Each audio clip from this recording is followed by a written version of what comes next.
ate a fancy restaurant with 9 mom friends. She treated me like an outsider, as if it were the most natural thing. Surrounded by concerned glances, I reached my limit and decided to leave with a smile. I guess I'm not really one of the mom friends, so I'll be heading home. Little did the mom friends know, something surprising was about to happen to them. I'm Mary, 42 years old, a mother of 2 with a good relationship with my husband. I had a decent group of mom friends and was living a seemingly perfect life. Recently, a new neighbor moved in near my house. Her name is Emma, and she's 10 years younger than me. It seemed like her first time with child rearing, and she approached us wanting advice. But I was soon shocked by Emma's unbelievable actions. Hello, you're Mary, right? The first time we met, Emma approached me with an inquiring look. My mom friends and I stopped our conversation to look at her. The day was an open house for our kids, and there were people we don't usually see. Thinking Emma was one of them, I was surprised to learn she was actually a new neighbor who just moved in, and she lived near me. That big house? I had no idea, sorry. When I said that, yeah, that's the one, Emma beamed and replied cheerily. I was surprised where her house was built. It wasn't a luxury neighborhood, but it was in an area with reasonably large plots of land, and her house stood out as being particularly large. We all wondered who could be living in such a house. To think it was such a young woman was a surprise. My husband is a bank executive. He recently got a promotion and we bought that house, the big one, Emma boasted. As I humored her happy tale, it started to feel suspicious.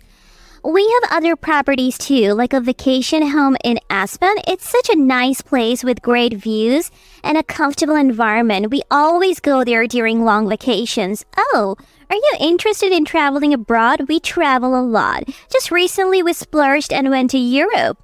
And so Emma's stories went on and on. We felt an unpleasant premonition as we continued to respond to her with forced smiles. Emma's attitude became increasingly blatant. You know, the people around here, well, they don't seem to be very wealthy. I was worried I might not find anyone I could get along with. But then I saw Mary's house. It's the biggest in the area, right? I thought we might become friends. Emma said this, smiling at me. Did she notice the sour expression of the other mom friends? Faced with her intense personality, I found myself blurting out, is that really an appropriate thing to say? What do you mean? I'm just telling the truth, she retorted. Since that incident, she became somewhat ostracized by the group. I intended to keep my distance too, but for some reason Emma started to resent me. Oh, are all of you mom friends out for lunch? I next met Emma while I was having lunch with my mom friends. At that time, I had no idea she held a grudge against me. So I invited her to join us, but Emma made a face of clear distaste. A lunch with mom friends? That means gossip and bad-mouthing, right? You're probably talking about me, so I'll pass. Her cold words took me by surprise, but the other mom friends seemed to know something. Emma left her home that day. I decided to ask around. Then I heard that Emma was holding a grudge against me. Why? Did I do something? Well, remember the open house day? Since then, Emma has been telling people that Mary has been bad-mouthing her. Something about Mary being cold to her back then? But I wasn't cold to her, was I? I became increasingly confused and troubled.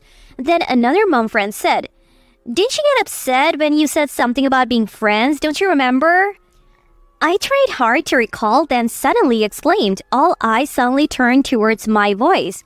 Feeling uneasy under their gaze, around the neighborhood, Emma was boasting so much that I had to express my concern. I said, the words I chose were, is that really the way to say it? That's all.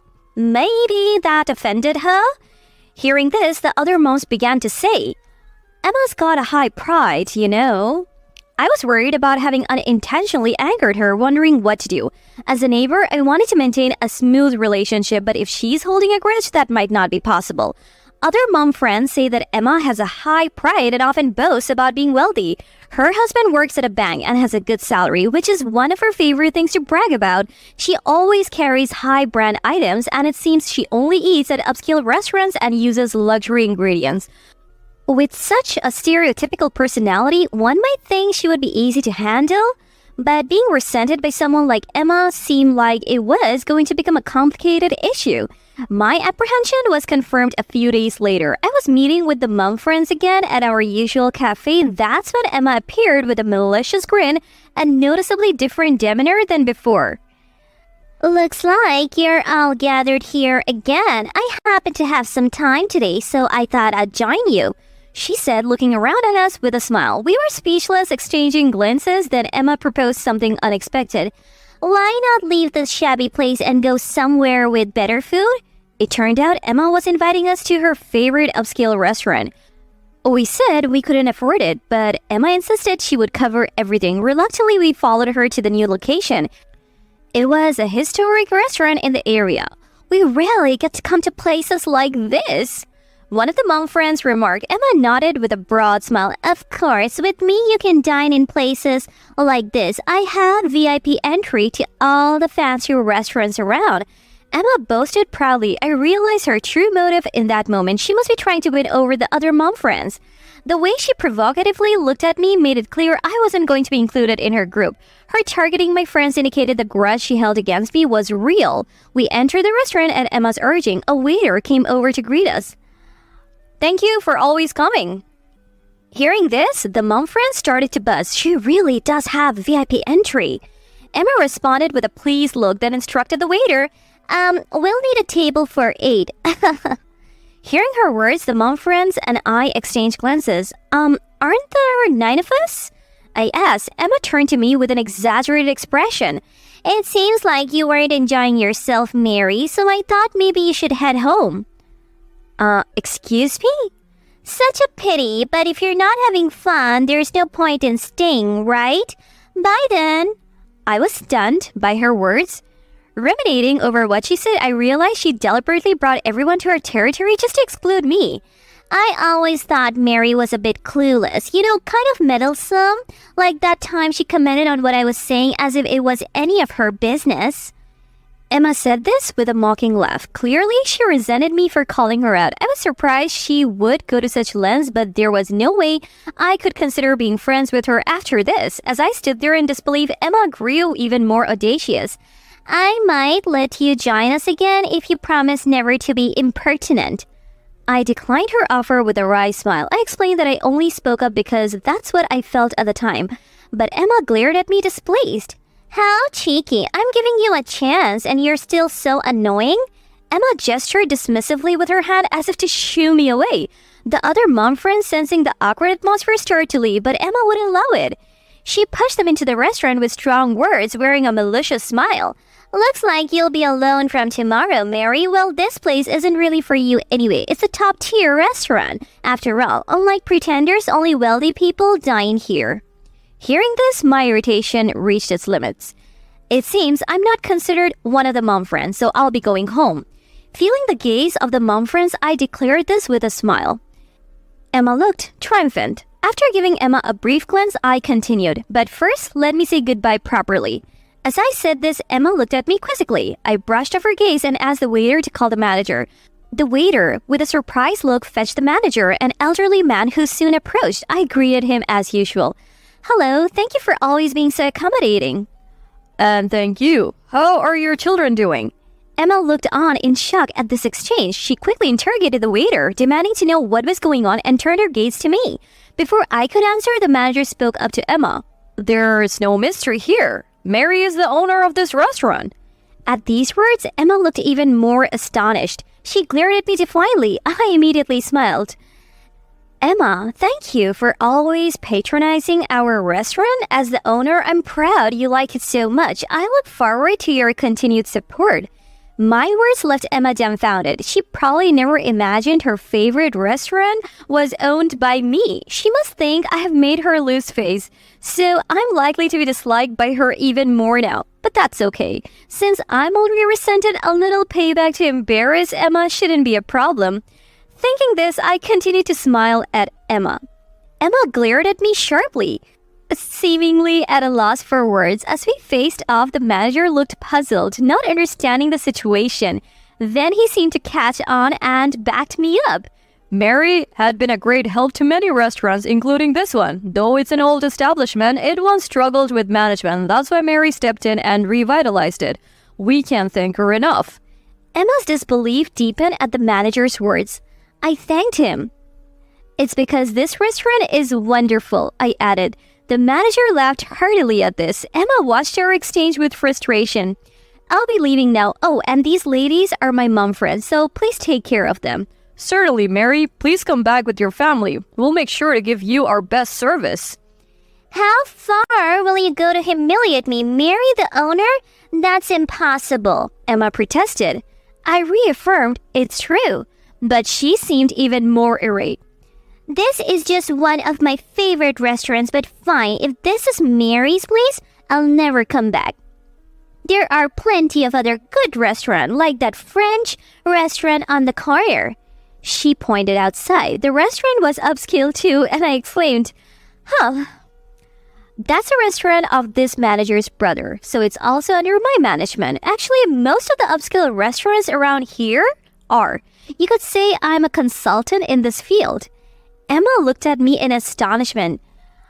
Didn't know they were brothers? It's understandable that you didn't know. Emma's face twisted in frustration, and finally she started to rant about being ridiculed.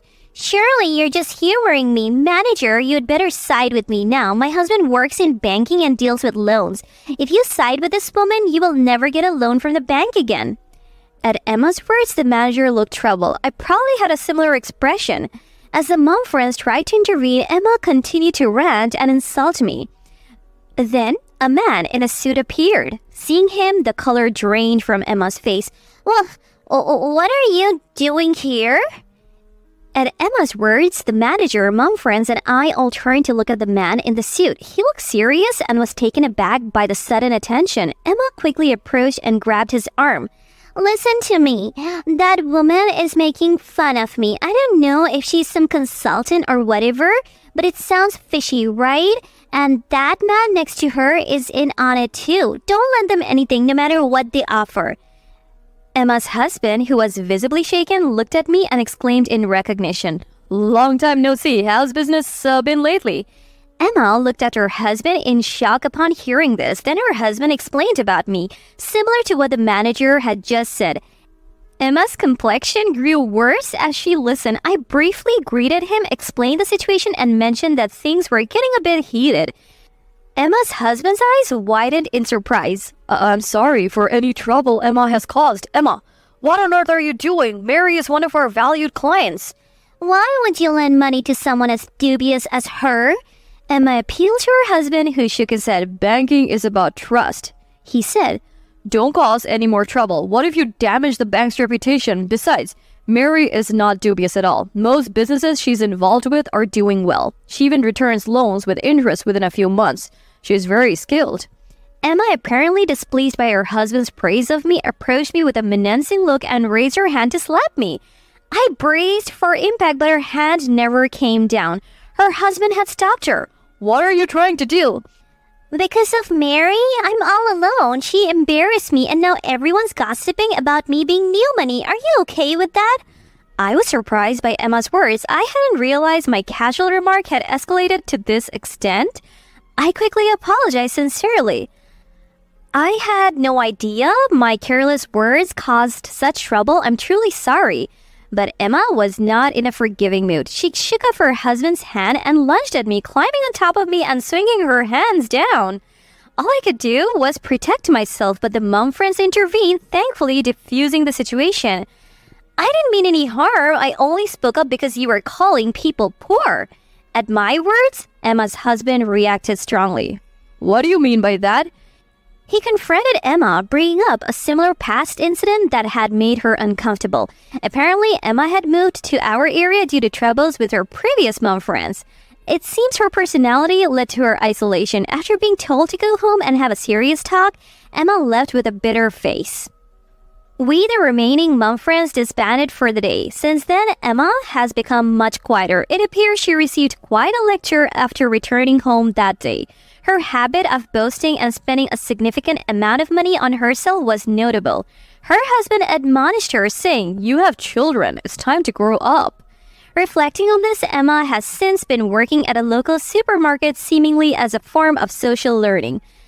I occasionally visit the supermarket and have seen Emma working there from a distance. There seem to be some customer issues, but she's handling her job well. As for me, I was concerned about how our neighborhood relations would turn out, but everyone has been treating me as usual. When I go out like for garbage disposal, I greet Emma, but she quickly returns home without engaging in much conversation. However, I've heard that Emma has recently made some new mom friends. She's no longer isolated, which must be settling for her. I'm maintaining my own way of handling things while focusing on raising my kids.